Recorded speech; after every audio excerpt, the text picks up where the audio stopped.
Hey guys, it's Tim, and this is Wrestling Unlimited, as it's Friday, and that means tonight was Friday Night Smackdown. Now, as far as what I thought about the show, I thought it was a good show, but I also thought it was a show that was just there. And what I mean by that was, it wasn't a bad show by any means.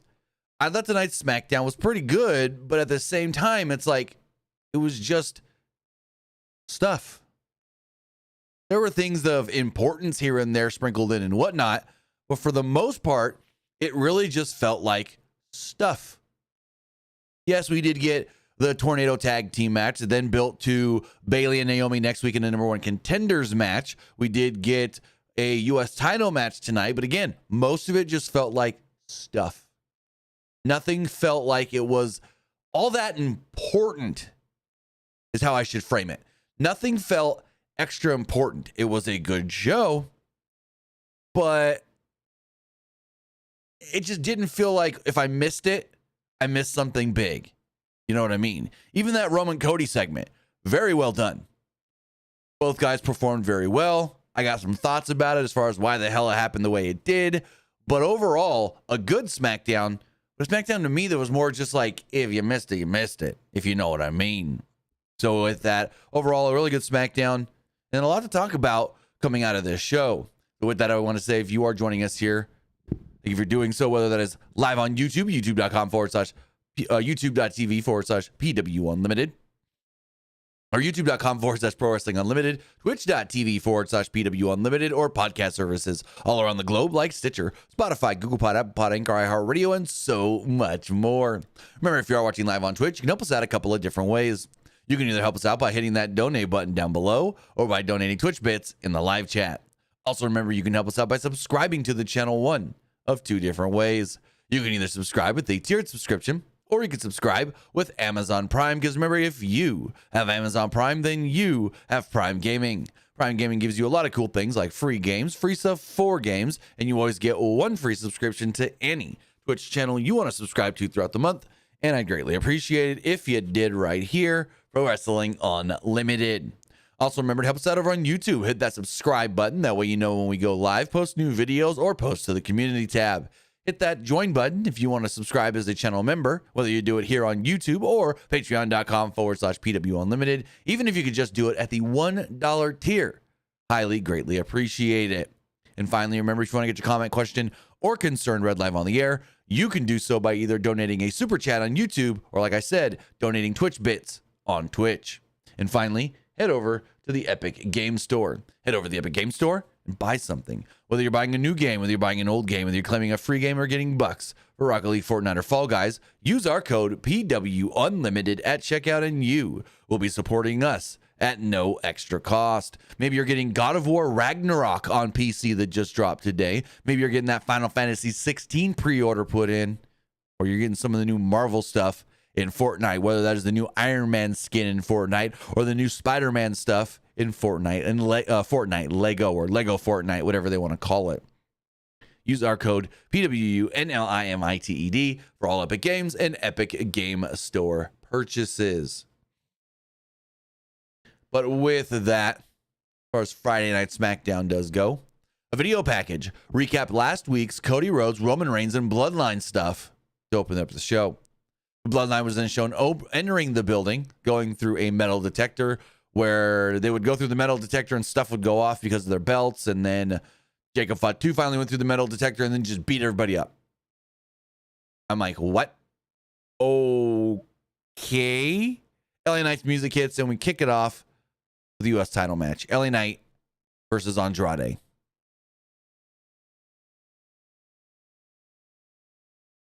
So Andrade stuck out his hand for a handshake to start things off, and Knight shook it, which was weird once you see the post-match. It's like, shake, shake. But then the post-match got a little weird with fist bump shake, no fist bump grab. We'll talk about it. So Knight went for an inside cradle early on and got a 1 count. Both guys went for their finishers less than a minute into the match, and both got, I guess you say, near falls. The show then went to a commercial break, a couple minutes in.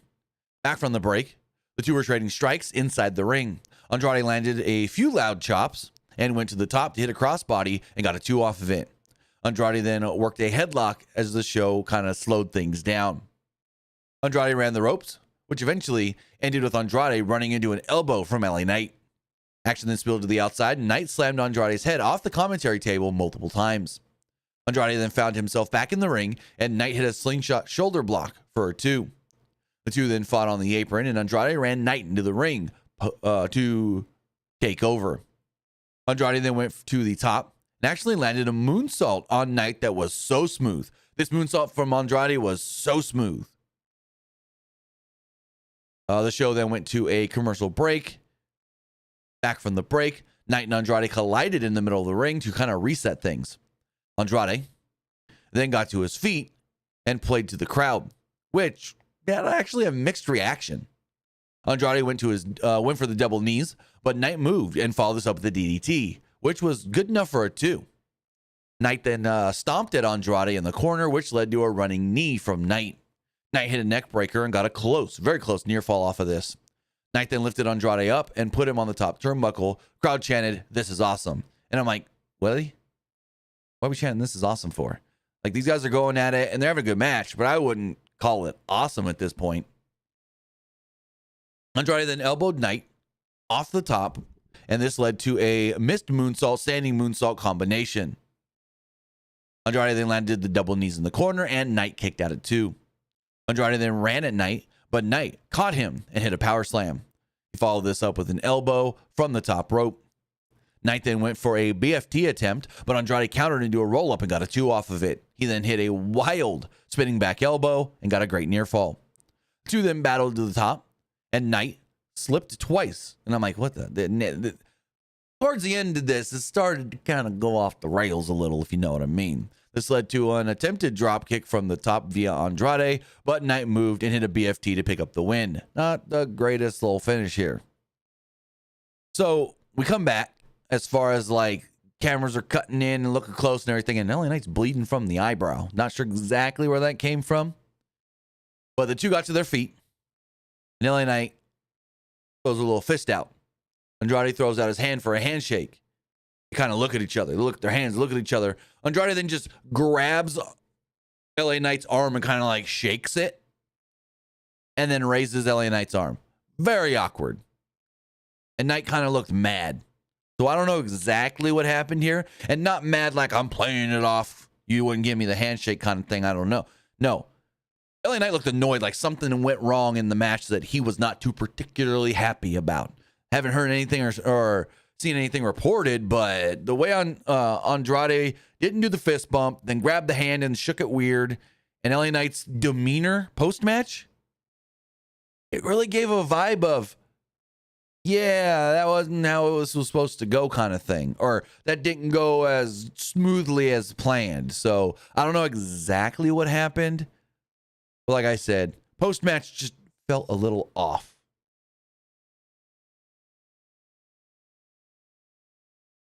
Tiffany Stratton was backstage.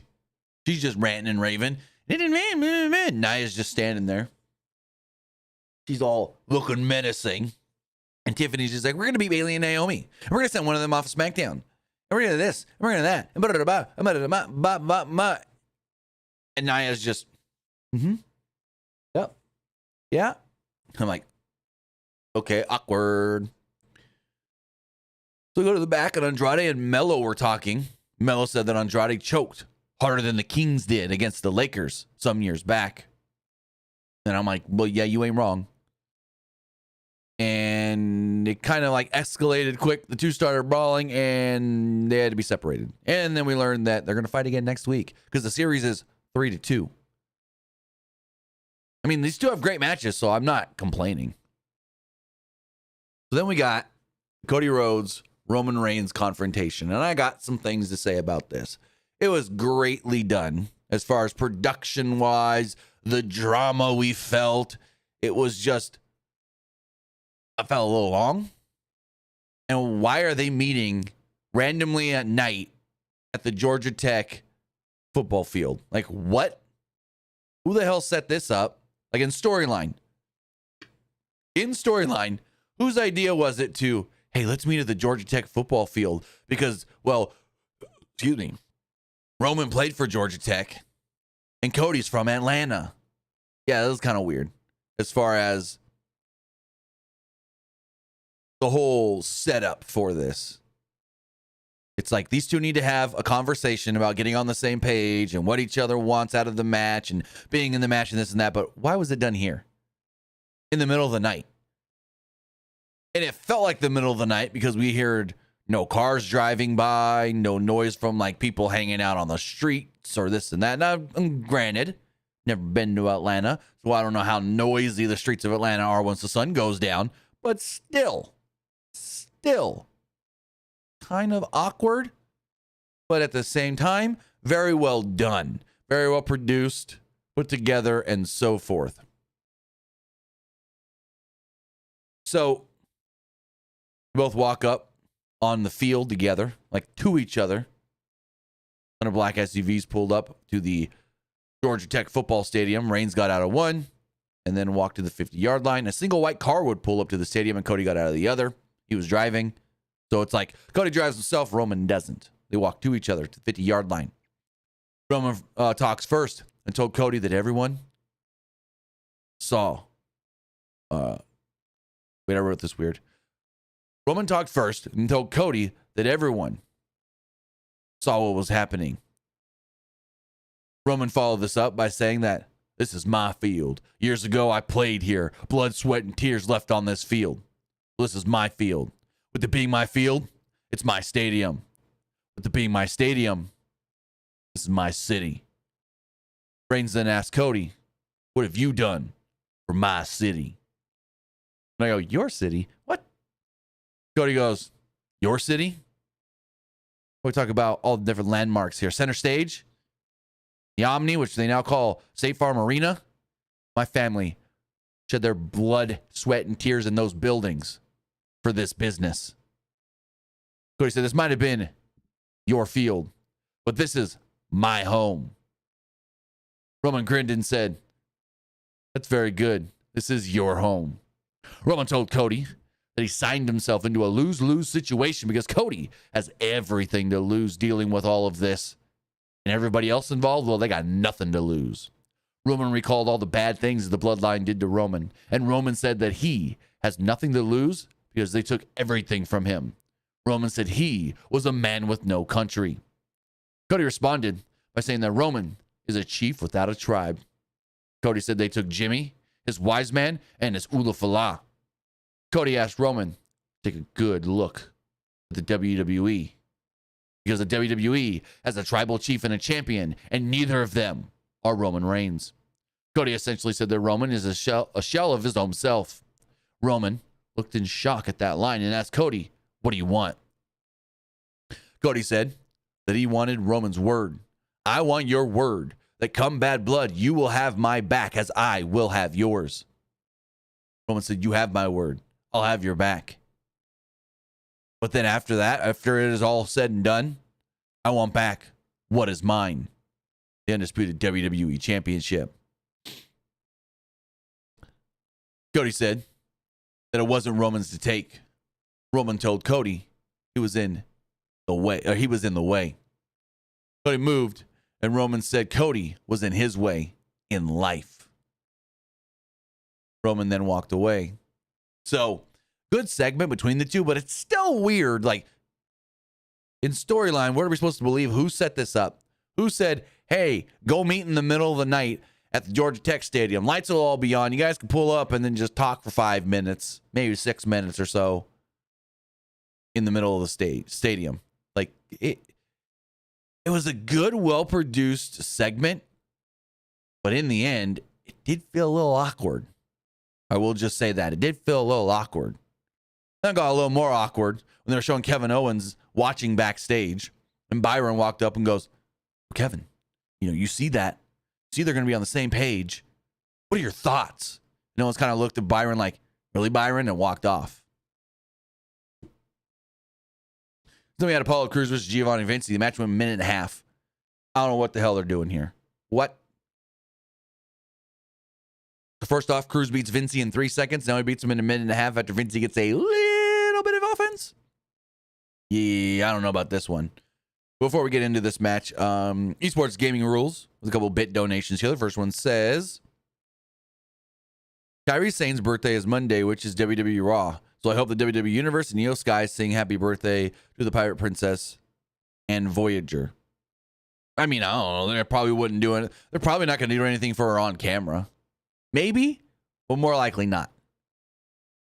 And there's the question. Did you watch The Queen of Villains, the show about Dump Matsumoto on Netflix? It seems now Netflix got serious about pro wrestling content, even with the WWE deal. So this is not the first time we've seen wrestling on Netflix. I have not watched this show yet. I've been recommended the show, but I've not had time to actually watch it. I've been doing other things and watching other things and this and that. You know, Big Brother's on. Go watch Big Brother every week, 3 days a week. Anyways, so no, I have not got around to watching it. But as far as you saying, looks like Netflix seems, you know, serious about pro wrestling. Maybe, but at the same time, I think they're just finding content. That's all it really is. Now, as far as them bringing in WWE, Netflix has stated recently, over the last year or so, that they want to bring in more content that is advertiser friendly, more content that is ripe for ads, and WWE is that. Bringing in a television show that will have ad breaks, perfect. Because it's yes, they now have an ad tier on Netflix, and you watch a show, and periodically it's going to go to break. Or you're going to get an ad if you have that ad tier at $6.99. But WWE is a live product they are getting that is already set up and produced for commercial breaks. So that's one big reason Netflix wanted WWE, because it is a live special, a live property they can have that has already got, you know, commercial breaks built into their DNA. When they do these Joey Chestnut versus, I forget the other guy's name, hot dog eating contest, that's not going to be produced with commercials in mind. When they do these live, you know, Joe Rogan comedy specials, those aren't going to, again, be produced with commercials in mind. But WWE has always been and will always be and is going to be on Netflix. So that is a big proponent of Netflix wanting the WWE, because of commercial breaks and the ad model that they can use with it. Because they want to bring in more advertiser friendly content, as far as so we see, for instance, Pluto TV. You watch a show on Pluto and it'll be in the middle of a scene, sometimes even in the middle of a sentence, and just cut and play an ad and then come back right where it left off. So we'll see how it goes. Netflix doesn't have much in the way of live television products. They don't have here's a channel to watch where you're watching live shows and new shows and this, that, like an ABC or a CBS or something, that they're going to air shows on it and then go to break and this. They don't have that. But with WWE, it is something they could have. I know they are doing a Christmas football game. I fully intend that to do the same thing and have built-in organic TV breaks where they can play ads as well. We see it with, Amazon Prime doing it with the NFL. So I think they're going to do it with the NFL on Netflix and, of course, WWE. So that is, in my opinion, one of the big selling points to getting the WWE on Netflix is, hey, you already got built-in commercial breaks. We want to be able to add, play ads and have more sponsors come in for shows and content. Well, there's a type of show that is already built for that. But as far as Apollo Crews and Giovanni Vinci does go, didn't really care for this match at all. Cruz's entrance was not televised. Vinci's entrance was really cut down from the last time we saw it. And the bell rang, and nobody won right away. Kind of a little bit of a stalemate. So I'm like, okay, they're going a different route. But instead, Vinci attacked Cruz with a series of chops and slaps. Vinci then worked a ground and pound style and weirdly threw Cruz into the ropes repeatedly. Vinci lifted Cruz, but Cruz wiggled out and rolled up Vinci and picked up the victory. Also, I'm not sure exactly when it happened, but all right here on Vinci, beat red. Just red. And I didn't even notice when any of that happened, but red. After the match, Vinci attacked Cruz and hit a brainbuster. Vinci then yelled at him and left the ring. Well, I have no clue what this gimmick, character, story, beat, whatever you want to call it, for Giovanni Vinci is. We'll have to wait and see. Byron Saxton goes up to Kevin Owens again. He's like, hey, I gave you time. You want to talk about what you saw there with Cody and Roman? And Owens is like, no disrespect, Byron. I'd rather do my talking out in the ring. And he walked off when we go to break. We come back and Kevin Owens is coming to the ring. Owens grabbed the mic and said that he's aware that people wonder what he thinks of the situation between Cody and Roman. And my first thought was, why do we care? I don't. Those two are working together against the Bloodline. What does Kevin have to do with any of this? Yeah, he's kind of feuded here and there off and on a little bit with the Bloodline, but none of this has anything to do with Kevin Owens. It has to do with Roman wanting his Bloodline back and Solo, even though he's lost twice to Cody with the title on the line, wanting the WWE Championship and to be the head of the table, the tribal chief. Where does Kevin Owens fit into any of this? Doesn't make sense. So I don't get what this is doing. Anyways, Owens says he has to be honest. And before he could say anything further, the Tongan's music hit. Now comes Tama Tonga. Fucking Tama Tonga. Tama Tonga comes out with mic in hand, and you just hear, hey, Donnie Thornberry. Freaking Donnie Thornberry will flee from the Red Hot Chili Peppers. So he comes out flanked with Tonga Loa and Jacob Fatu. No Solo Sikoa. Tonga received a ton of boos and said, last week, Cody and Roman embarrassed the tribal chief. And that was a big mistake for them. Tonga said that Cody and Roman, they'll get what's coming to them at Bad Blood, but tonight, Owens is gonna get what's coming to him by orders of the real tribal chief, Solo Sikoa. Owens is like, oh yeah, really? Come get in the ring then. Basically, it's like, you guys want to come try and get me? Come get me. You let everybody get in the ring and ultimately faced off with Jacob Fatu. Bloodline then put the boots to Owens when DIY would run out to make the save, complete with a shatter machine on Tama Tonga. This would then lead to the Tongans and Jacob Fatu retreating, and Nick Aldis coming out with a bunch of security and referees. Aldis got on the mic and said, well, I see there's 3 of you in the Bloodline, and there's 3 men in the ring. So how about our main event tonight? A 6-man tag. The crowd popped for it. We go backstage, and Bayley and Naomi are talking before their tag team match. And they're like, yeah, winner gets a shot at Nia in the belt. And Naomi's like, yeah, I know. I'm gonna get a title shot. And Bayley's like, I don't know about that. I think I'm gonna get the title shot. And Naomi's like, well, if I win though, you already got it. And so if I win, I'll give you the first shot against me. I'll give you a title shot. Bayley's like, oh, that's how we're doing it now. Okay. Well, and then they keep talking and it just cuts to Nia's entrance. So, yeah.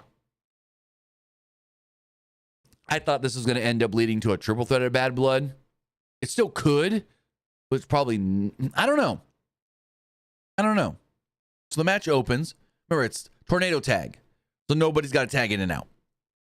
So the match opens with the heels taking control until Naomi and Bayley came back with some splashes. The heels quickly regained the upper hand, and the show went to a commercial break. Back from said break, the action spilled to the outside, and Jax threw Nia over the barricade. Jax tried to do the same to Bayley, but Bayley got out of it and pushed Jax into Naomi's kick. Bayley then hit a suicide dive on Jax, and Naomi landed a crossbody on Stratton on the outside. The action finally did return to the ring, and Stratton clotheslined Naomi. It worked well until Bayley hit Stratton with a suplex and went for a pin, but Naomi broke up the pin. The baby faces not working together. Naomi goes, oh, no, girlfriend. You're not getting this pin. I want the title shot. A little discourse here. Naomi and Bayley made up and then landed a double backdrop on Jax.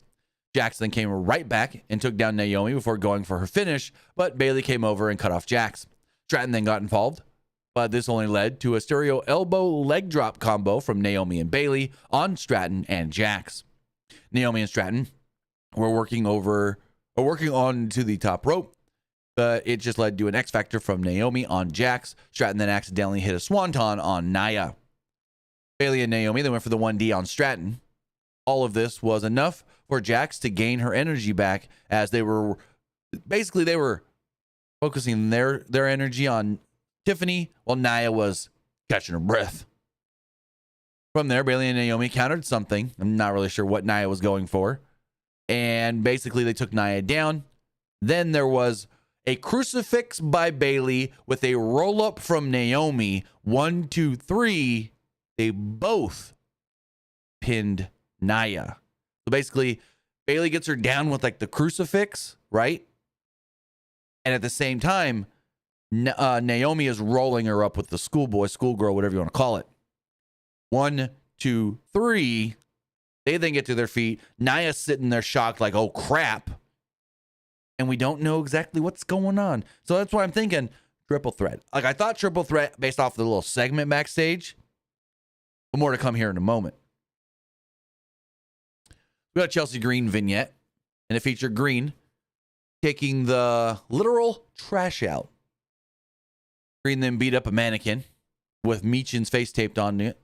Green was seemingly training for a dumpster match against Meechin, which apparently is happening in 2 weeks, thanks to Vicky Guerrero last week and her suggesting it. Also, we did learn that next week, Melo versus Andrade. So we go backstage, and Naomi and Bailey are with Nick Aldis. Aldis said that, the situation needs to be resolved. We have 2 winners, but only one is getting the title shot. And they kind of look at each other and they go, okay. And Nick goes, so next week, it will be a singles match between the 2 of you. The winner will then move on as the number 1 contender to face Nia Jax.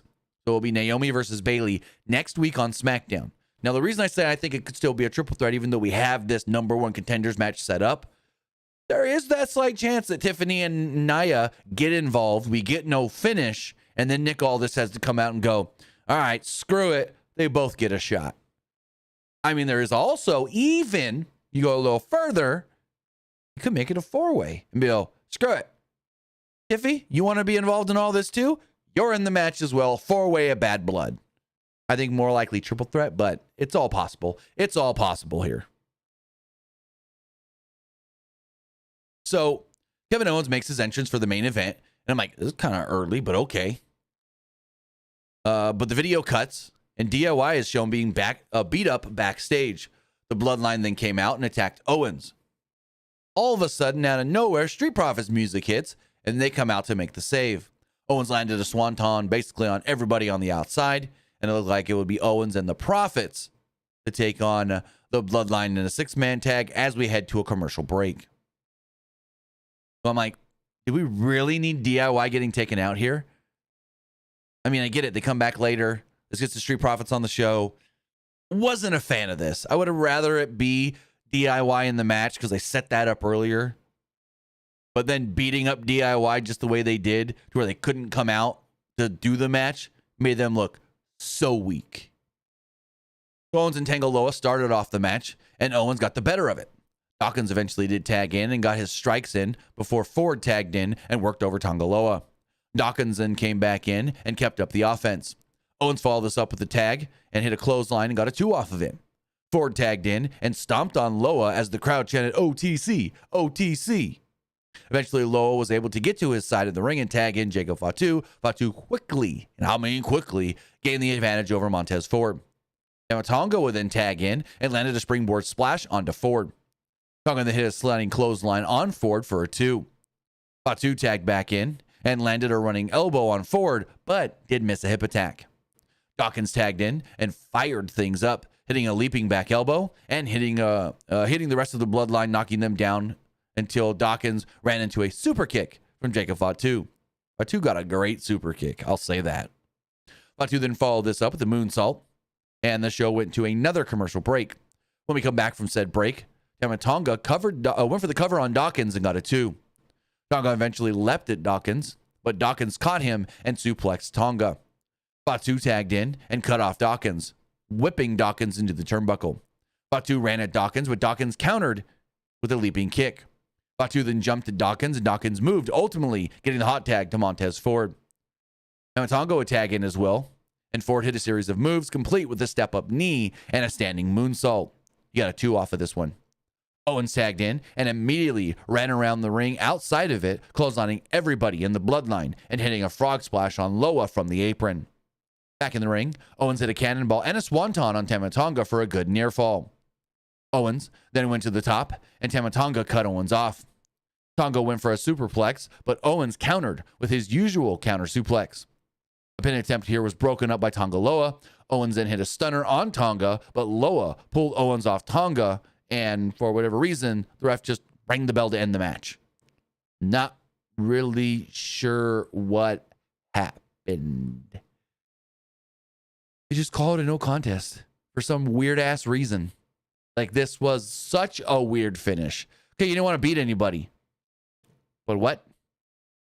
Again, I will read what I wrote. Tama Tonga went for a superplex, but Owens countered with his usual counter suplex. A pin attempt was then broken up by Tonga Loa. Owens hit a stunner on Tama Tonga, and Tonga Loa pulled Owens off of Tama Tonga as he was going for another pin.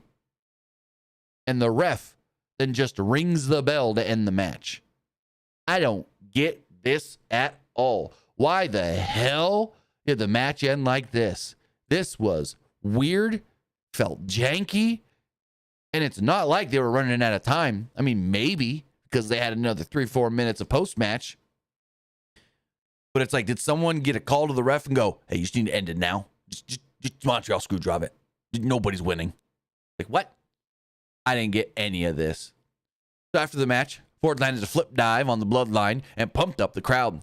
A brawl between all the teams ensued, and the Bloodline got the best of it, including attempting a triple powerbomb on Owens onto the announce table when DIY would run out to make the save yet again. The trio then set their sights on Owens. The Bloodline fought them off, and they set their sights on Owens again until Cody comes out. What? This guy's been here all night and never came to help Kevin once when he was outnumbered multiple times. Like, oh, what a friend are you, Cody freaking Rhodes.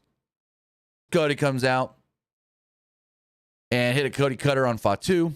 Owens grabbed the chair and stood behind Cody, staring Cody down from behind. Cody then turns around and Owens drops the chair. Cody extended his hand and Owens shook it. The two hugged, and as the show went off the air, Cody was staring down at the Bloodline in the aisle, and Owens picked up the chair again and looked over at Cody like, hey, I'm going to hit you with this eventually. Kevin Owens is turning on Cody Rhodes here soon, probably, like right after. I can see it. So we got the Bloodline on October, or the Bad Blood show on October 5th. That next Smackdown, I can see Kevin turning on Cody. And we get Kevin and Cody at Crown Jewel. I can see it. It's Kevin the babyface, Kevin the heel, Cody the babyface, of course. It's coming. That Kevin Owens turning on Cody a heel turn is coming. But this fucker was here all night and never once helped his friend, Kevin Owens. But that, ladies and gentlemen, was Friday Night Smackdown. A good show, but a show to me that felt like it really had no consequences other than really kinda setting up the women's #1 contender match next week. Like, it was a good show, but also just felt like a show with nothing super important. But with that, you know what I thought of the show. Now let's go get the poll going on Twitch. Give me one moment. What did you think of Smackdown? I liked it. It was all right. I didn't like it. As far as we have Esports Gaming Rules with another bit donation. He says, hey, check the relaunched WWE Vault on YouTube. Have you checked the relaunched WWE Vault on YouTube channel? Well, I wouldn't call it relaunched because it was never a thing before a couple of months ago, but it's cool. They put some very unexpected things on that channel. Very cool. I have seen it. As far as the polls do go, though, refresh these over here. As far as the Twitter poll does go. And also, guys, I will be live here shortly on Twitch, twitch.tv/TimmyBuddy, playing more of the Plucky Squire. Probably not going to beat it tonight, but might get kind of close. Again, that is twitch.tv/TimmyBuddy, about in the next 30 minutes or so. Got to upload the audio version of this podcast to Spotify and Anchor and all that, and then I'll be live on Twitch playing some more Plucky Squire. Really good game. Really good game. As far as the polls do go, 90% on Twitch or Twitter liked the show, with 9%. See, 90.9% liked the show. 9.1% thought it was just all right. As far as the YouTube community poll does go, 81% liked the show. 15% thought it was just all right, and 4% didn't like it. This person says, love WWE on Smackdown. Kind of not really a comment about tonight. Person says, Smackdown was good, but Roman and Cody confrontation was tense. One more thing. I thought Kevin Owens was going to hit Cody with a chair. Glad he didn't. Oh, glad he didn't. It's coming, bub. It's coming. This person says, I missed it. Had a family event. Okay, well, I didn't ask if you missed it. I asked, what'd you think of it if you watched it? I'm going to start reforming these questions. I'm going to rephrase these. If you watched, what did you think of XYZ? As far as the live poll does go, 91% liked the show, 6% thought it was just all right, and 3% didn't like it. And everybody that voted on Twitch liked the show. With that, guys, that is going to wrap everything up. I want to say thank you for joining me here. Twitch.tv/PW Unlimited, YouTube.com/Pro Wrestling Unlimited, and podcast services all around the globe like Stitcher, Spotify, Google Pod, Apple Pod, Anchor, iHeartRadio, and so much more. Remember, guys, in the next 30 minutes or so, I will be live, twitch.tv/Timmy Buddy, playing some more of the Plucky Squire. Really fun game. So hang out over there with me tonight and have a good one. See you next time, guys.